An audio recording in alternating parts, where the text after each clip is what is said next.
Are you Keith Alexander Taylor Turner? Yes, sir. Sir, you're charged with failure to stop and give information, which I is, did. I'm trying to tell you what you're charged with. Please don't say anything. You're charged with failure to stop and give information. This is a Class B misdemeanor. You're facing up to 6 months in jail and or a $2,000 fine. We are going to do probable cause. You have the right to remain silent. Anything you say can or will be used against you. You have the right to have an attorney present. If you cannot afford one, one will be appointed to you, sir. Okay. On October 26th, 2024, the officer was dispatched to a Shell gas station on Fry Road in reference to a failure to stop and give information. Upon arrival, the officer spoke with the complainant, who advised that he was struck on the back left panel by the defendant's motor vehicle. The complainant advised the driver, the defendant, did not make any attempt to stop until he pulled next to him and advised him of the situation. That is when they pulled into the Shell gas station, and the complainant advised the officer that the defendant denied hitting his vehicle, did not want to cooperate by providing information, and said the defendant. Okay, let's pause here. The charge is failure to stop and give information. That may sound minor, but legally it's serious. It's the Texas version of a hit and run. Even if the damage is small, refusing to share your info flips it into a criminal case. And did you catch the defendant's response? I'm gonna get my tacos and leave. Not exactly the smartest legal defense strategy. Was resistant to giving his name. When the complainant advised the defendant that cops were on their way, the defendant responded saying, "I'm going to get my tacos here and I'm leaving. I don't have to give you shit." Before the defendant left, the complainant captured a photo of the defendant, his vehicle's license plate, and his vehicle. The complainant estimates the total cost of repair to be approximately $5,000. Okay. Mr. Taylor Turner, I'm going to find that there's probable cause to go forward with the case. Do you have a valid Texas driver license, sir? Can you run his license, please? Yes, Your Honor. It's eligible. I also see a prior evading arrest in a motor vehicle as well. The bond was set at $800,000. Any particular reason why? Something dangerous happened? Let me see, Your Honor.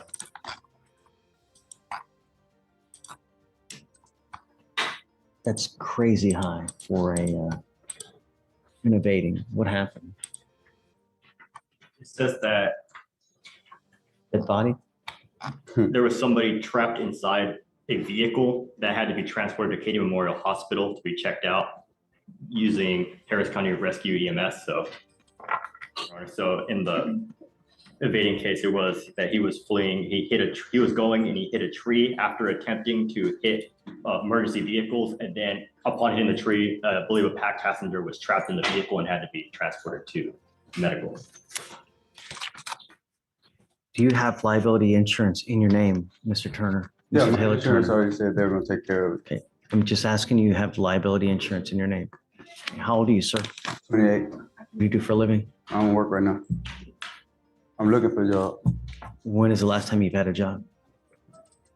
What were you doing? I was working at Walmart Why'd you stop? because I moved. So what are you going to do with the rest of your life? Work. Did you graduate from high school? This moment right here is heavy. The judge is essentially saying, you're 28, you've got 2 kids, no job, and no direction. It's less about the charge and more like a wake-up call. Judges often do this, slipping from law and a life advice, but it's also a subtle warning. The court is running out of patience. School. Got my GED. Okay. You got to do something. I know. You know, you're 28, you've got no prospects, you got nowhere going. You got kids? How many kids you got? 2. Oof. Really? You going to give me attitude? No. I'm sending you now for a drug test. I want to know what, if anything, is in your system. You're to come right back. If you fail to take a drug test, if you fail to come back, I'm going to make your bond so high you'll have teeth falling out. Do you understand? Take a seat for me. I'm sorry, I missed the page. What did you say? What is your last name, sir? Oh. Of course, Mr. Jackson. Right back with us. You're now charged with possession of marijuana. You're facing up to 6 months in jail and or a $2,000 fine. We're going to do probable cause. You have the right to remain silent. Anything you say can and will be used against you. You have the right to have an attorney present. If you cannot afford one, one will be appointed to you, sir. On November 4th, 2024, officers conducted a traffic stop on the defendant's motor vehicle after observing it stopped in a moving lane of traffic at Hillcroft Avenue. Upon approaching, the officer observed the defendant exit from the driver's side door of the vehicle and walk to the front of the vehicle. The officer advised dispatch about the traffic hazard, and upon approaching the defendant, observed a small plastic baggie containing a green leafy substance that was in plain view on the driver's seat. The total amount of marijuana was weighed to be 5.9 grams. So he gets pulled over for just stopping. He was stopped in a moving lane of traffic. Oh, he was just stopped. He was stopped. Yes, Your Honor. Got it. All right. Mr. Jackson, I'm going to find that there's probable cause to go forward with the case. Do you have a valid Texas driver license? Yes, sir. Can you run his license, please? Do you have valid liability insurance in your name? Yes, sir. I got not. It's in the court name though. It's in both our names. No. It's in two people's names. No. I want to know if you have insurance in your name. I don't know if it's in my name. Then you're not allowed to drive, and I'm making that a condition of your bond. Until you show me that you have car insurance in your name, you're not allowed to drive. Do you understand? I'm also ordering you not to use or consume alcohol or illegal drugs. I will randomly test you. If I find that you're using illegal drugs, I will revoke your bond. I'll put you in jail. You will not get any more PR bond. Do you understand? You look amused. Mr. Jackson, you're now working on your 1, 2, 3, 4, 5. Now we switch over to Mr. Jackson. Ninth case. Ninth. And the judge is not having it. This is where you see the balance court struggle with. Do they give someone another shot at rehab and compliance? Or do they finally pull the plug? And notice how Jackson actually looks amused, which is pretty much the fastest way to push a judge's buttons. 6, 7, 8, 9. Ninth case. Your second weak case within the last 2 months. What's amusing? What do you do with yourself these days? Do you work? Yes, sir. You will be signing an affidavit with me today promising me you're not going to drive, Mr. Jackson, number one. Number two, we are going to reset your case to give you time to hire a lawyer. I'm going to bring you back in 40 days.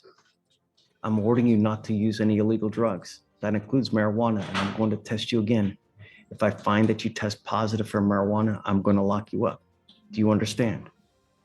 Okay, come on. So, Vic, set it 43 days to come back, and we test him on it when he comes back.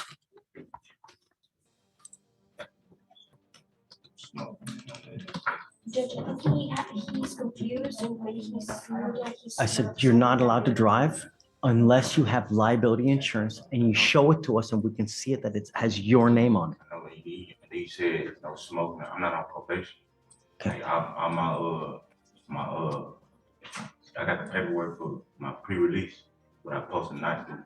This is how an affidavit for something else. This is an affidavit for you not to drive. And then you said not to smoke, and I'm not on. I'm gonna have you sign paperwork with pretrial promising us that you're not going to use illegal drugs. I'm not on probation with y'all. You have an open case with us and I'm making it a condition of your bond. And if you do it, then I'm going to revoke your bond and I will put you in. So like right There now, are plenty of places in the United States that you can go to. California, go to Colorado, go to perhaps Arizona. Texas, it's illegal. if I don't sign it right now, which I don't lock me up to, Correct. how long? I don't know. Hey, I'm asking you to follow the law. I'm not asking you to split the atom. Just follow the law. If you don't like it, there's other places you can go. For how long though? That's what I'm asking. Forever. You got to follow the law forever, man. I'm talking about if I'm trying to see. if I can Go take- get insurance. Show me that it has your name on it, and I'll let you drive. I just got to know that if you get into a car wreck, other people are protected. Because if you hit someone else's car and you create $10,000 worth of damage and you ain't got insurance, they're out $10,000. Insurance covers you for that fact to pay them. That's not what I'm asking. This is what I'm asking. Like probation stuff. I'm not on You're not on, probation. no, I'm That's all. making it a condition. I already signed my conditions when I got out of jail. So, to be pre-released already, so it's another condition. Correct. Yeah. Right. Those were conditions that the magistrate gave you, if they gave you conditions. I am doing more. Because I care more. That's why. If you don't like it, don't get in trouble. It's easy money.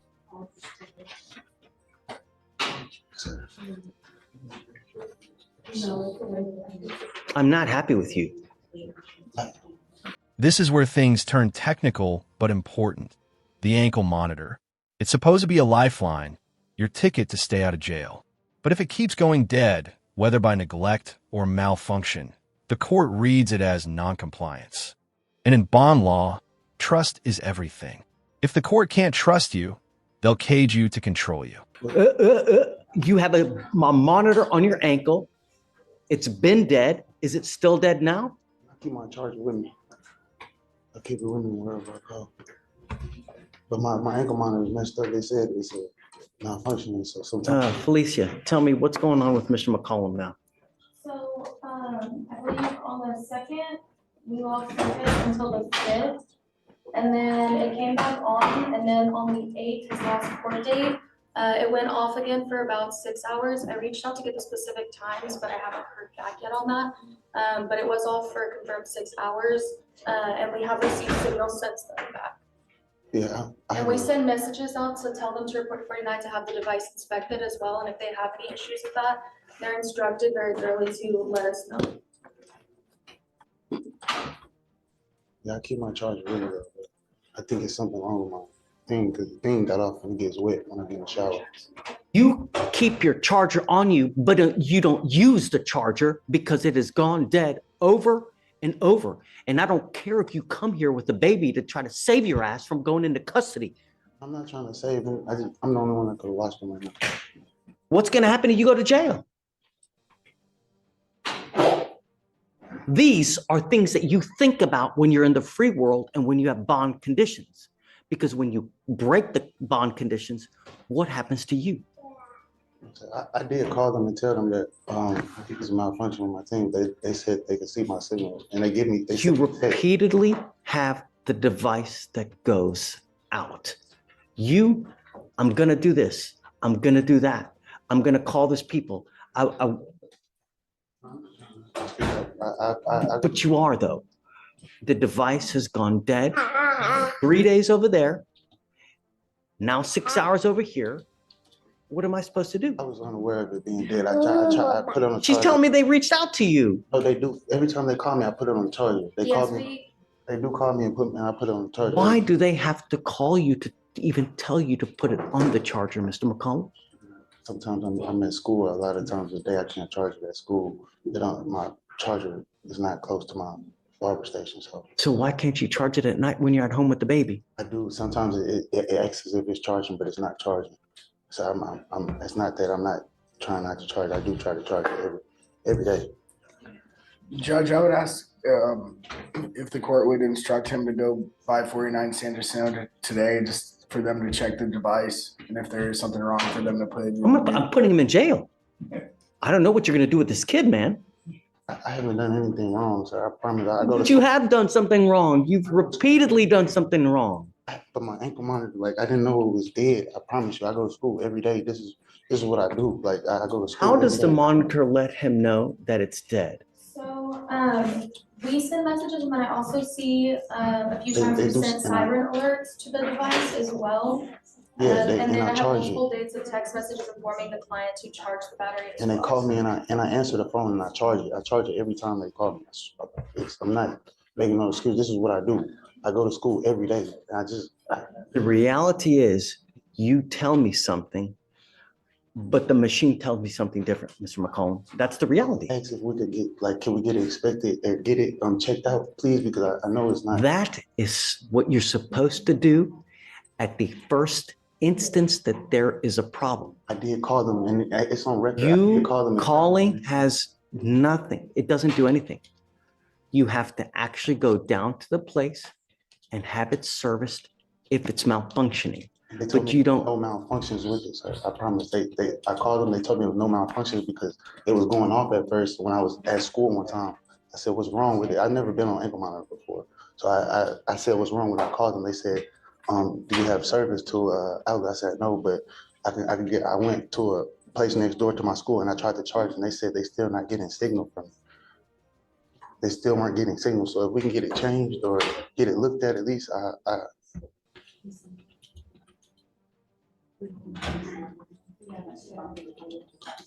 Judge, I would ask if he could get a new device, if we could reset this a week, and if Here's there's, what we're going to do. I'm now sending you for a drug and alcohol test. I want to know what, if anything, is in your system. sir, Do you understand? sir, You were to come back tomorrow. Don't come with a baby. Do you understand me? sir, Don't come back here with the baby.